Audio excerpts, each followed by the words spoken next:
All right, here's the task overview for the prosecution defense teams for English 1. So you can see the very first thing you're going to want to work on is the project preview. Very similar to the Injustice Project. Just tell me your names, what role you are, either prosecution or defense, and then the verdict strategy.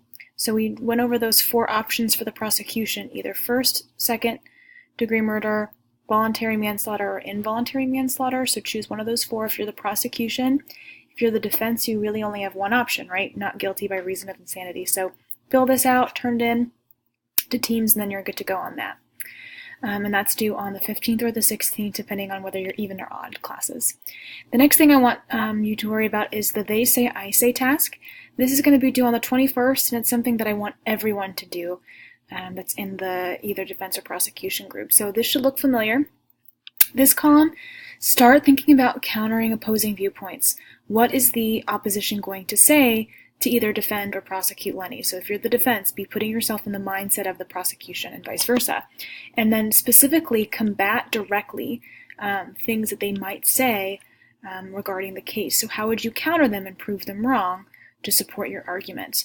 And then I do want you to pick one aspect that you come up with and write a full paragraph just like we did before. You can go ahead and skip this second section, but you do want to complete this as well as write a practice paragraph.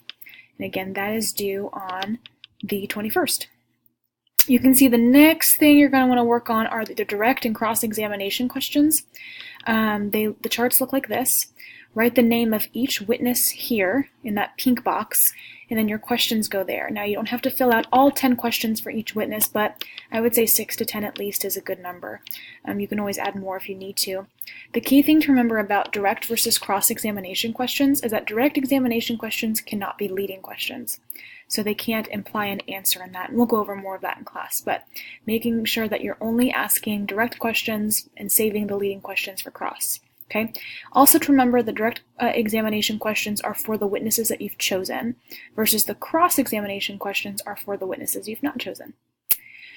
And those first questions are due on the 1st of December, and then you'll make changes and have that ready to go, final draft by the 8th. That's the day we're going to have our guest lawyers come and give us some feedback on how we're doing. Then the next thing you'll want to think about is the opening and closing statement outline. The prosecution has a slightly different opening statement outline than the defense does, so make sure that you're choosing the correct one.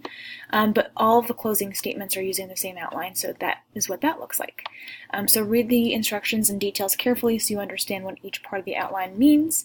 You'll turn in that first outline on the 4th, and then you'll have your final opening statements turned in on the 13th or 14th, again, depending on whether you're an even or odd class. And that's it for the prosecution and defense.